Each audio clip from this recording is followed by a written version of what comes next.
This episode of the Burnout Recovery Podcast is brought to you by MEGA, your medical indemnity partner. Whether you're starting out in your career or have decades of experience, MEGA helps you thrive with support that goes beyond insurance. Enjoy travel benefits like complimentary travel insurance and Qantas points on your membership, plus education, medico-legal support, access to career coaching and wellbeing resources. Visit mega.com.au to learn more. Insurance issued by Medical Insurance Australia, which has not taken into account your objectives or situation. Before you make any decisions about our policies, please read our PDS and consider your needs. Call us for a copy or visit mega.com.au. Busy day, quick question, no time to dig. Heidi Evidence brings the evidence to you. Clear answers with citations you can trust. Completely ad-free, unlimited and region-aligned. Find evidence in the chaos. Search HeidiHealth.com. Welcome to the Burnout Recovery Podcast, a guiding resource dedicated to healthcare professionals on their journey to overcoming burnout. Spearheaded by Dr. Joe Braid, a certified professional coach and rehabilitation physician. Hello and welcome back to the Burnout Recovery Podcast. I'm Dr. Joe Braid and I'm so glad you're here with me today. You know, just a few weeks ago, I found myself in a major teaching hospital in Sydney, walking into a highly specialised department as a locum doctor. And in that moment, standing in an unfamiliar ward with an expert team I'd never worked with before, I felt that familiar perfectionist voice whispering, "You need to prove you belong here. You need to be as good as they are from day one." And what followed was one of the most humbling experiences of my career and one of the most important lessons about the perfection paradox I've ever learned. So today we're diving into episode number 173, the perfection paradox, when high standards become self-sabotage. We'll explore the fine line between healthy standards that drive professional growth and the perfectionism that actually holds us back and fuels burnout. I'll share some eye-opening research, practical strategies for embracing good enough, and how to channel your high standards in ways that serve you rather than sabotage you. So let me take you into those 5 weeks in Sydney because they taught me more about perfectionism than 20 years of medical practice. More importantly, I want you to see that there's nothing perfect about me. I'm a very real human in healthcare, and what I experienced is not unusual. I walked into this major teaching and trauma hospital, into a very specialized department, carrying this internal expectation that I should immediately perform at the level of the existing specialists. These were people who had been working together for years, who knew every historical detail of their complex cases, who had developed systems and relationships that I, as a 5-week locum, simply couldn't have. But my perfectionist brain didn't care about logic. It whispered, "This is your chance to prove you can do it. Show them you're as good as they are." The caseload was challenging, the kind of cases that require not just clinical expertise, but intimate knowledge of patient histories, the protocols in the department, and how the team dynamics work. And there I was, trying to be perfect in an environment where I was inherently at a disadvantage. So part of the role was time on call, and the second weekend on call, I was faced with significant decisions that would, of course, impact patient outcomes. And when those critical moments hit, the self-doubt crashed over me like a wave. I found myself ruminating on every decision, replaying conversations, second-guessing choices I'd made hours earlier. The what-if anxiety was relentless. What if I missed something? What if my decision was wrong? What if the team thought I wasn't capable? What if I was proving that I really didn't belong there? And for 3 nights, my sleep was completely disrupted. I'd lie awake at 2 a.m., my mind racing through scenarios, replaying the weekend's events, catastrophizing about what might next happen. You know that feeling when your brain won't turn off and when every small decision feels magnified into something enormous. I realized I couldn't do this alone, and asking for help when the heat was on became the best decision I could have made. It was not easy. It actually felt really uncomfortable asking for help. My perfectionist mind screamed that asking for help meant I wasn't good enough. and that I was failing to meet the standard I'd set for myself. One of my salves, or one of the best things about this locum that I did, was walking to and from work. It was a 25-minute walk each way, and those walks became my lifeline.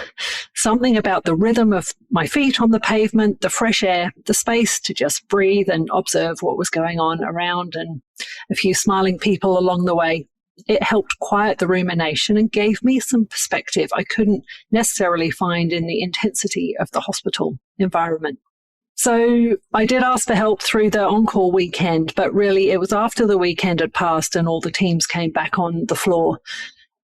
And it wasn't just me who benefited when we all got together. We created a space to debrief after that weekend, and the whole team opened up. And I realized my willingness to be vulnerable had actually created psychological safety for others to share their own uncertainties and learning moments. In the end, those 5 weeks absolutely ended up being wonderful. Not because I proved as I was good as the other specialists there from day one. I wasn't, and that was okay. They were wonderful because I brought my own expertise to the ward, my focus on well-being, my style of medical practice, and my commitment to being human in a busy healthcare system. And I learned a lot from their expertise in return.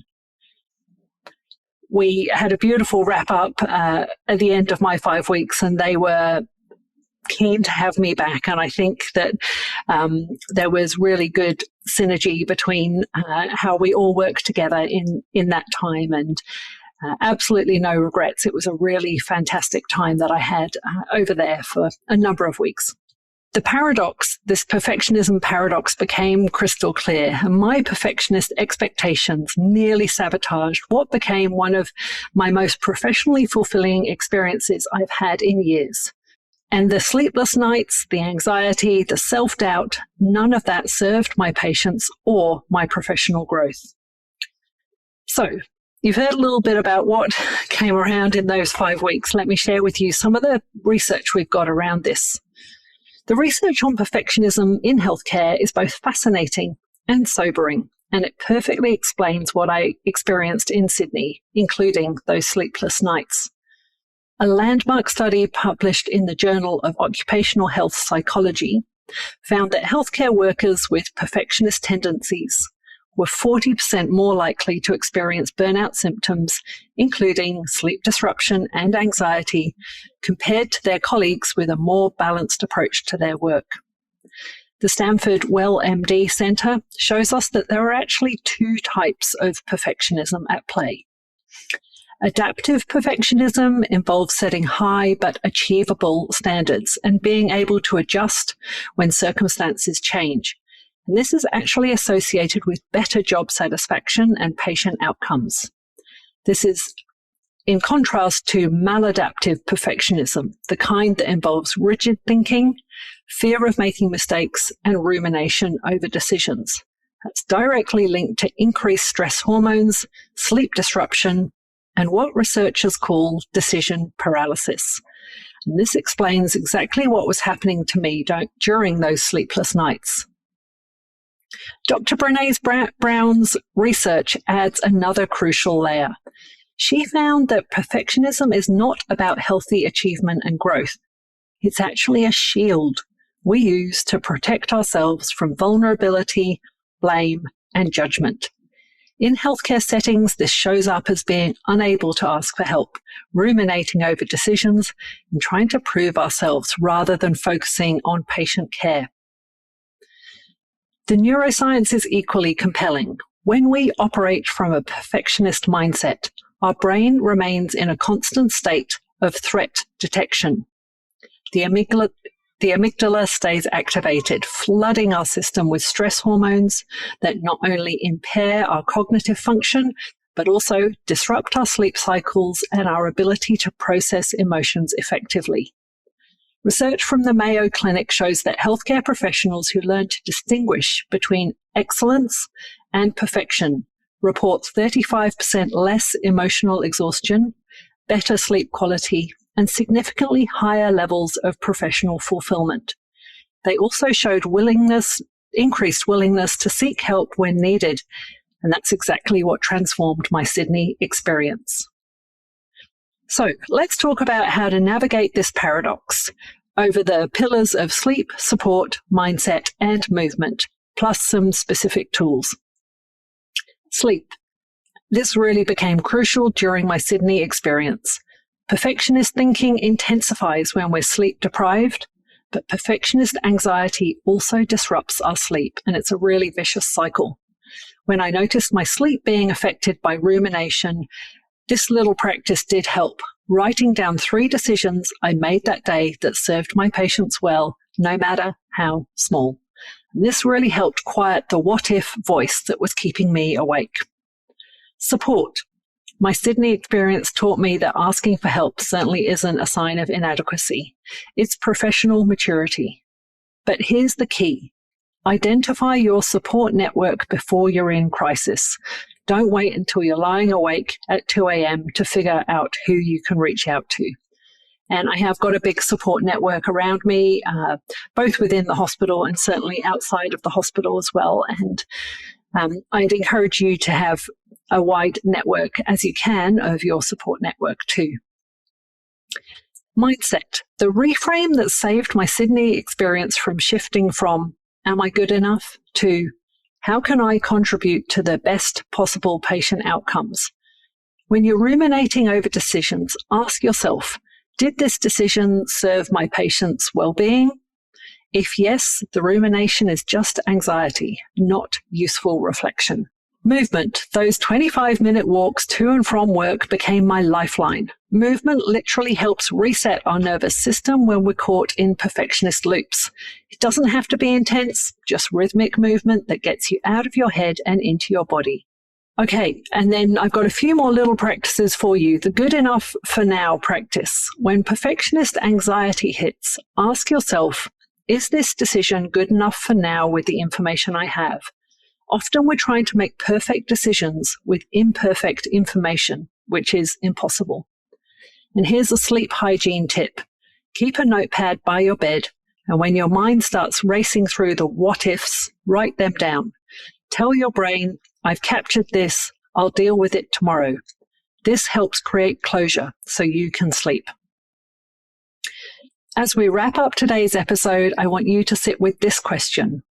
Where in your professional life are your high standards serving you, and where might they be keeping you awake at night or preventing you from seeking the support that would actually improve patient outcomes? Here's some steps you might want to take this week. First of all, notice your sleep patterns.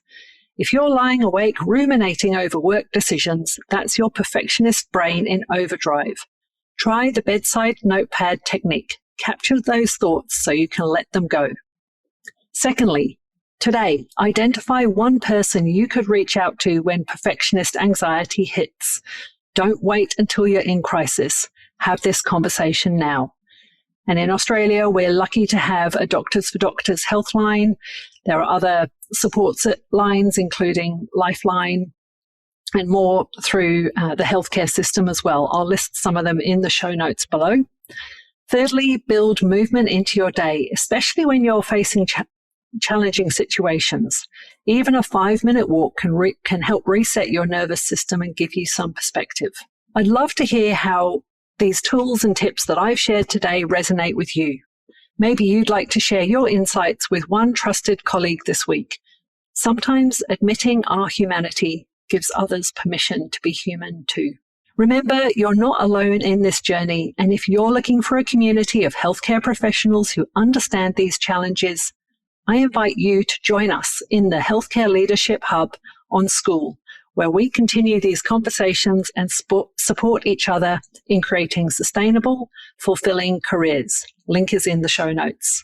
Until next time, remember, your worth as a healthcare professional isn't measured by your perfection, but by your compassion, your growth, and your willingness to show up authentically, sleepless nights, self-doubt, and all.